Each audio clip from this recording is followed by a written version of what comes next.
belief that can kill? Ooh, that's serious, isn't it? See, all the religions out there have different beliefs, and I'm pretty sure that if you belong to one religion and then you're looking at other people's beliefs, you're probably rolling your eyes thinking, how can they believe this? It's kind of odd. What convinces people that they actually believe this? And it's true that, we always look at other people's beliefs and scratching our heads. What the heck?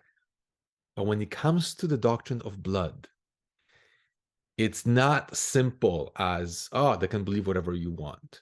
This could mean a life and death. It could mean a life and death for a person who believes it, as well for the children of that person. And this is why I decided to do this, because normally I don't get involved into debates regarding any of the doctrines. I find it a waste of time, to be honest. I think there's a lot of channels out there that explain the errors of Watchtower really well. However, many people asked me this question. I had many phone calls, people calling me literally from hospital when they're like, I got an operation in a few minutes. Elders are in my room.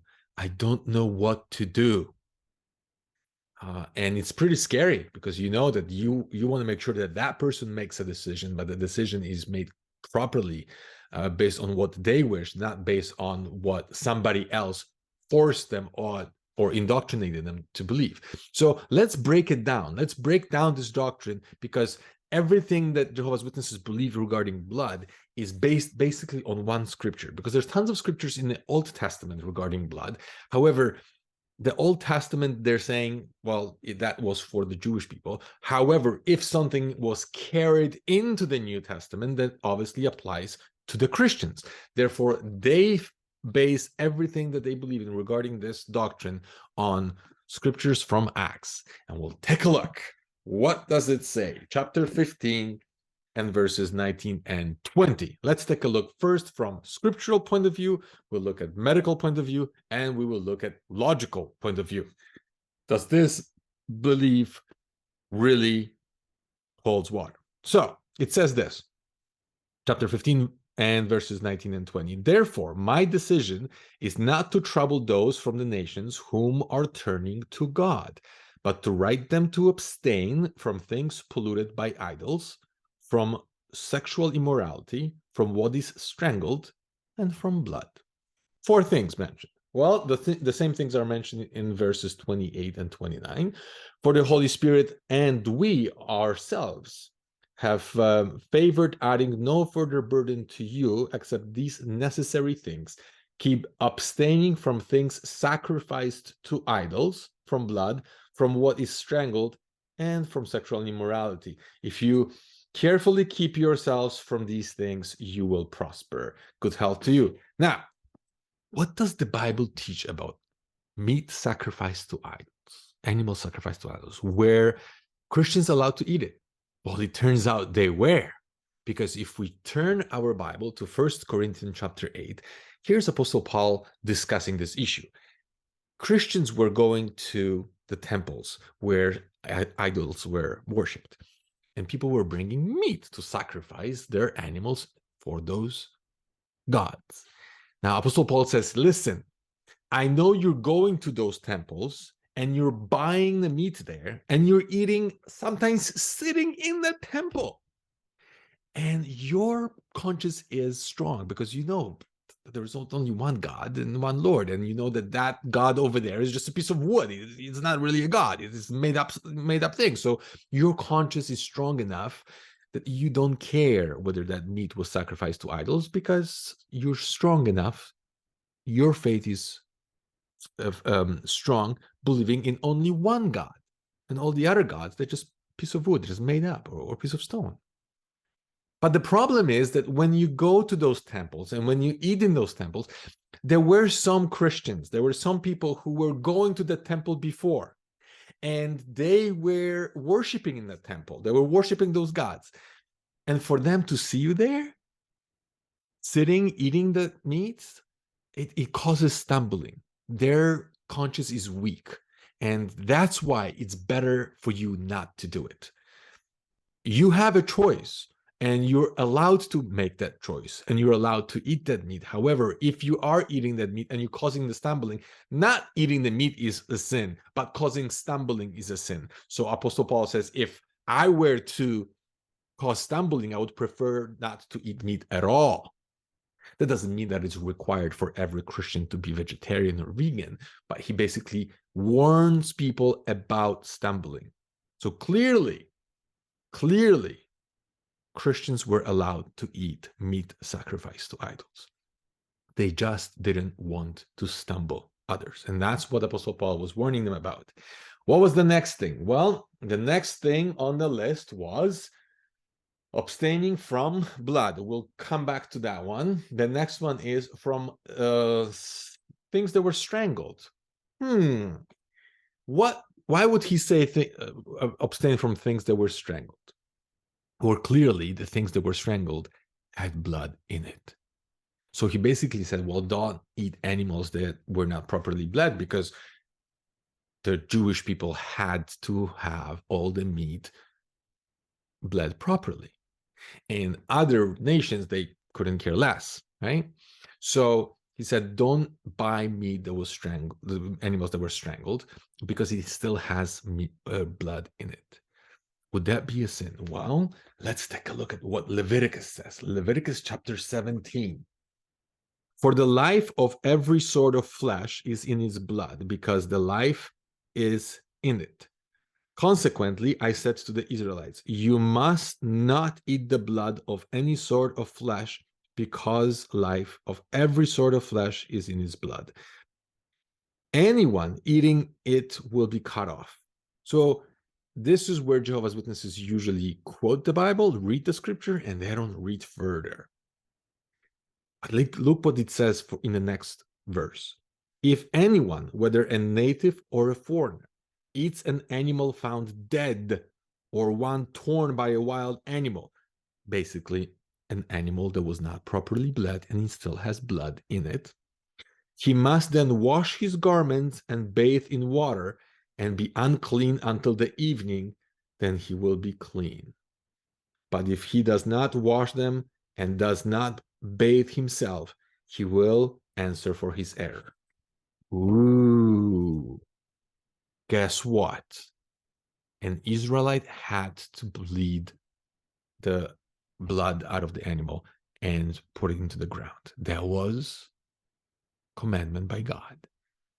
But if he went hunting and he did not find anything, he couldn't kill any animal, and the only food that he found was something that is on the road, that died or was killed by another animal, that means that meat had blood in it. And he had a choice. Pass by it, starve to death, or go hungry, or eat it. And God says, okay, if you're starving, eat it. However, wash your clothes and stay out of the camp until sundown. That's it. That's it. Even God recognized in this scripture the need for food. And if you have a choice between dying out of starvation or eating meat with blood, it's okay to eat the meat with blood. Just wash your garments, because that was a symbol of life. Why did they do this? They did this because they believed, and the nations around them believed, that the blood was a symbol of life. And when they killed an animal, people from other nations were drinking the blood because they wanted the life of the animal to go into them. Now, Israelites believed that God was the one who gave the life to us and gave the life to animals. And if somebody killed an animal, then it was God who allowed that person to kill the animal. This is why at the very beginning, because that law was given to to Noah, where God says, okay, from now on, you can eat animals as long as you pour the blood into the ground, because I am the one who gives life, and therefore you, as a symbol of that life, you have to give that life back to me, which was a symbol of pouring that blood into the ground. He did not want people to drink the blood because that would represent people taking that life into them. God said, no, that life belongs to me. You're pouring that symbol of life, because that's all what blood is symbol of life, into the ground. Now, when it was impossible to bleed, to take the blood out of a dead animal, God said, okay, for the symbol, for the fact that you're honoring that life that was lost, wash your garments and stay out of the camp. That's it. That's it. That's how important it was for God to preserve somebody's life. It says, break that. I give you this exception. If you have a choice between dying out of starvation or eating meat with blood, eat meat with blood, because your life is more important than the symbol of life. That is super important to understand. Now, there is a fourth aspect, and it says sexual immorality. Now, Jehovah's Witnesses love using that example because, like, oh, see, God is very strong when it comes to sexual immorality, and abstaining from blood is right next to it. Therefore, it must not be broken. Okay, cool. But let's take a look at the word sexual immorality. The actual word used there was used porneia in Greek. Porneia, as Jehovah's Witnesses define that, and I'm going with their definition, is not the actual intercourse. It actually is broader spectrum. So if, let's say, a husband would go and find another woman and he would touch her breast or touch her vagina, then what would happen is the wife would say, you know what, this person, even though he did not have an intercourse with another woman, but because he touched her, that constitutes porneia, and therefore I'm free to divorce this man, or vice versa, right? So Jehovah's Witnesses would grant a scriptural divorce and under this definition of porneia if a spouse would go and touch a private parts of another human. Cool. Everything they would agree with. There is an exception, though. And say, well, what kind of an exception is it? Yes, there is an exception, because every Jehovah's Witness would not have a problem with, let's say, if a woman, for a woman to allow another man to touch her, if that was a doctor. So if you take your wife, she's pregnant, for example, and she goes to a hospital and she wants to deliver a baby, a doctor would come, he would touch her, maybe even put her fingers inside of her and help with delivering of the baby. That is never considered a sin. Doesn't even cross anybody's mind. Why? Because it's for medical purposes. Because the purpose of the touching is not to stimulate her sexually. It is to help her health, help her with delivering the baby, or even for a checkup when she goes to a doctor for a checkup. And it's not considered a sin. And we never think about it as a sin, as crossing a border, as sexual immorality, because of the intent. See, in order for sexual immorality to be considered sexual immorality, you needed two things. You needed the actual act and you needed intent. If the doctor is touching a woman, but for health reasons, that is not considered a sexual immorality, and she cannot divorce her husband or vice versa, or the husband cannot divorce a woman because a woman went for a checkup to the doctor, right? It doesn't make sense because you need the intent. And it's the same thing when it comes to blood. First of all, nobody's drinking the blood. It's a transfusion. Taking the blood from one person into another, or storing your own blood. Nobody died. So you're not honoring any life that was lost. As a matter of fact, you're trying to prevent death. And it's for medical purposes. If you're making exception for any doctor that it's touching a woman, Okay, if you're making exception for that and you're not considering that a sin, why is it that you're considering a sin a blood transfusion when it's also done for medical purposes? See, Jewish people had this law of Sabbath, a very strong law that basically said you must not work on Sabbath. And if we catch you working on Sabbath, you're dead. So when a man goes, picks up wood on Sabbath, and they take him to Moses, and Moses goes into a tent, asks Jehovah, what should I do with him? And then he comes out, stone the man to death. It was really, really strong. However, Jewish people really had a hard time defining what work really is, because they had to function on Sabbath, but what constitutes of work if we cannot pick up wood, right? So one of the questions that they came up with was, can we carry furniture? Because we're in the home, and if I got to move a chair, that's carrying furniture. Can I carry furniture on Sabbath, right? If I'm not allowed to carry sticks, can I carry furniture? So they gathered together and they figured out, well, you are allowed to carry furniture as long as it is within your household.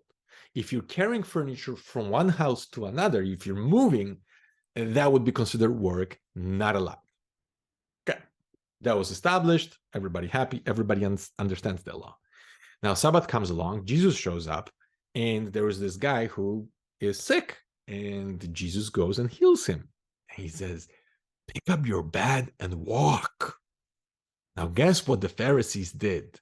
The Pharisees saw this, and they're like, ugh. You think they'll be happy to see a man walking who was not able to walk? No, no, no, no, no. They're like, why are you carrying that bed? You know it's not allowed. You know that's a sin. It's Sabbath. The heck are you doing? They were so conditioned to follow the law that they were blind to the fact that the man was sick and he was healed. Jehovah's Witnesses are so conditioned into this no blood policy that they would see somebody taking blood and they would not be happy for them. They would rather see that person dead. I'm not kidding. Than for a person to take the blood. They believe that if you take the blood, you might lose your chance of everlasting life in the paradise. So you're better off losing this life and keep the one to come. This is why this is so important to discuss.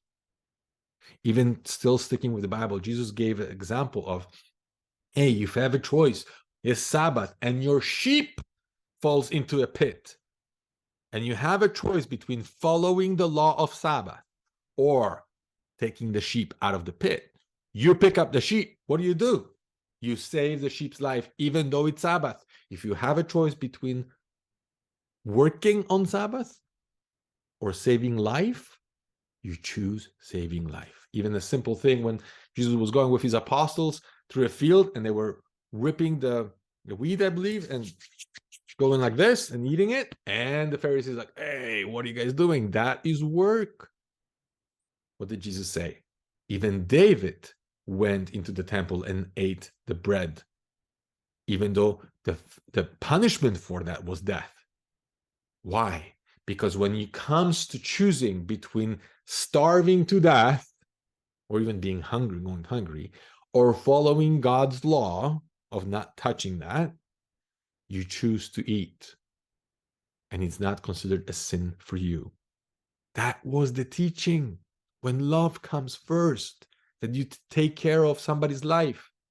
Blood was a symbol of life. It was not life in itself, just like a wedding, man, is not a wedding. What is more important, to save this or save a marriage? But for some people, for Jehovah's Witnesses, the symbol of life became more important than the life itself. The symbol of it became more holy than the life. That's really, really important to find the distinction, because what Bible says about blood and the sanctity of it compared to what Jehovah's Witnesses are teaching, there is a huge discrepancy there. Now, so that's one thing, scriptural. Now, let's take a look at things logically. When it comes to blood, we have four major components, four major parts of the blood, which is red blood cells, white blood cells, plasma, and platelets. Now, those 4 are not allowed for Jehovah's Witnesses to take. They're not allowed also to store their own blood. However, they will take those components and put them into fractions. So let's say red blood cells would be taken into smaller components where 98% of it would be hemoglobin. Now, hemoglobin is 14% of blood volume, 14%. And yet it is allowed for Jehovah's Witnesses to take. Now, for a Jehovah's Witness to take hemoglobin, he would have to accept it from somebody who donated blood. That means if a Jehovah's Witness has an accident and a worldly neighbor donated that blood, and they took hemoglobin from that blood, and the Jehovah's Witness took that hemoglobin, there is no sin, there is no wrongdoing in the eyes of Jehovah's Witnesses. A year later, your neighbor has an accident and he needs a hemoglobin. He calls you, the Jehovah's Witness, and says, can you please donate blood so they can take the hemoglobin from your blood and give it to me? Jehovah's Witness would have to say, no, I can't do that. That would be a sin. They're allowed to take the blood fractions from people who donated blood, but they're not allowed to donate blood fractions. Go figure that out on your own, because I still don't understand why would somebody say that.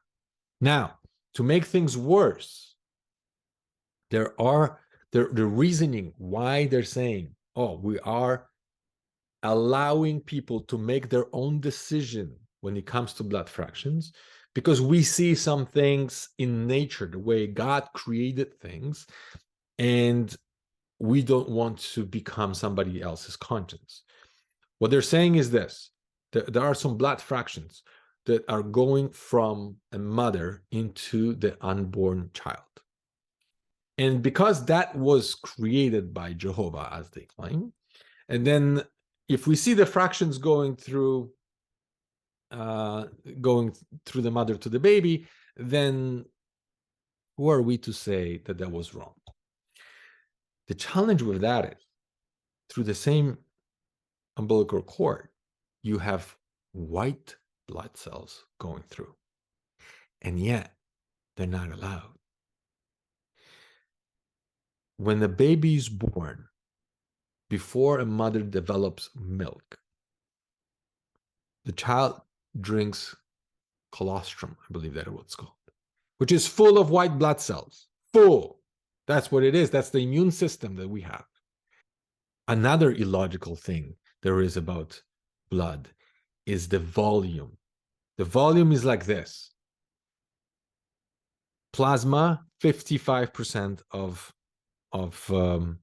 blood volume. Red blood cells, 41%. White blood cells, 3%. Platelets, 0.5%. Now, if you're looking at the blood fractions, you'll see that things like hemoglobin that comes from red blood cells, 14% of blood volume. 14%. And platelets, which are not allowed, is 0.5%. White blood cells, 3%.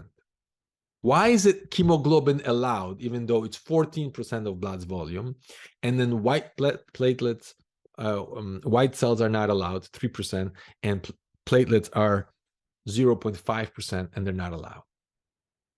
It doesn't make sense. You know, when I was reading In Search of Christian Freedom, as I'm going through the different chapters that Raymond Friends wrote, I agree with many points that he made. But when it came to the chapter about blood and life, before I started reading it, I said to myself, you know what? This guy convinced me to many things.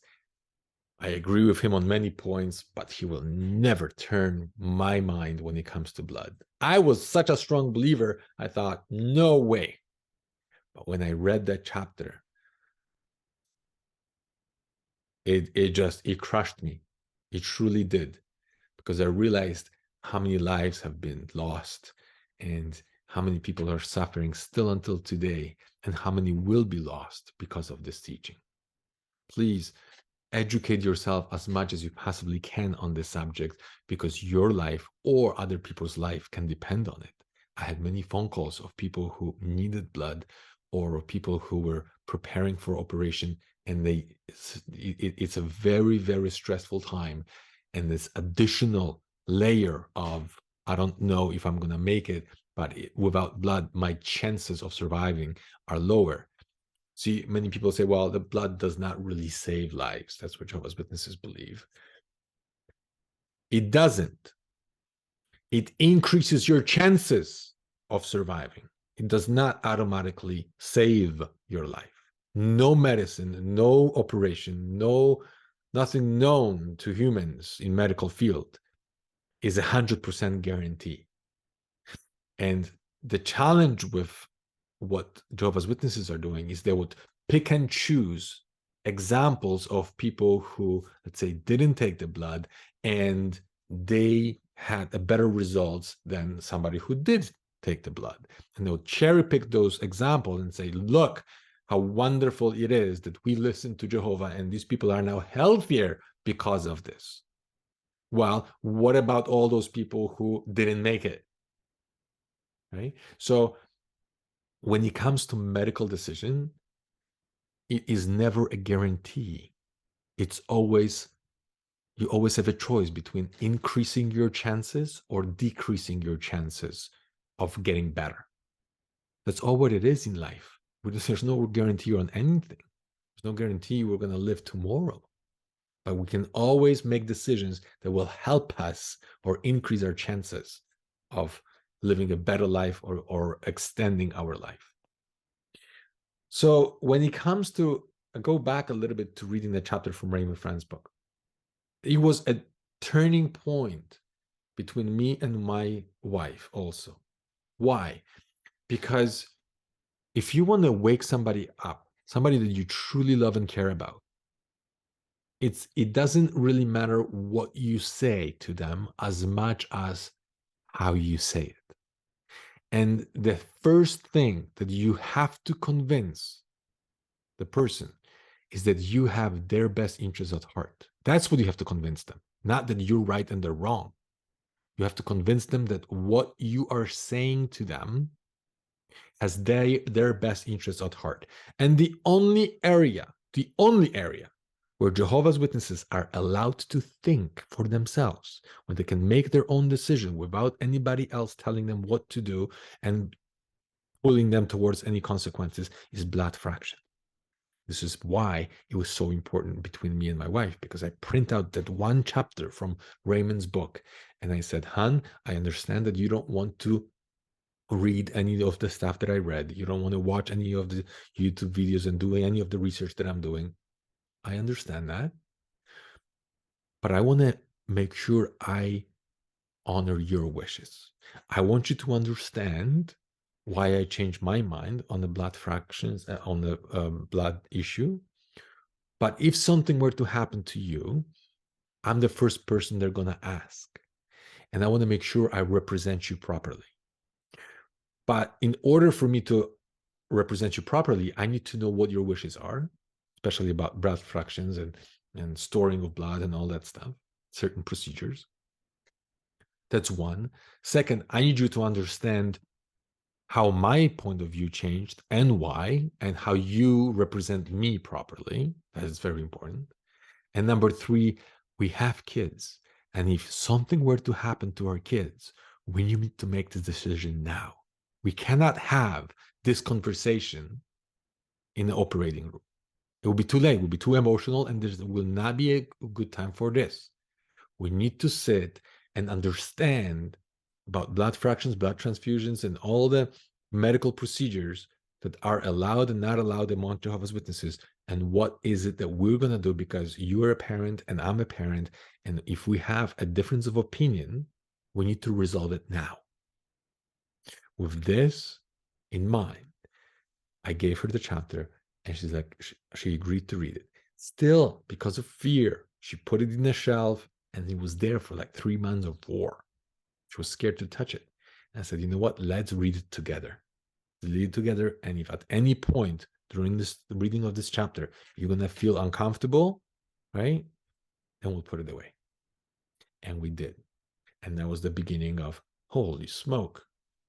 This is very logical. It's scriptural. It's medically correct. Why would people be so against this guy if he was such a loving and caring person?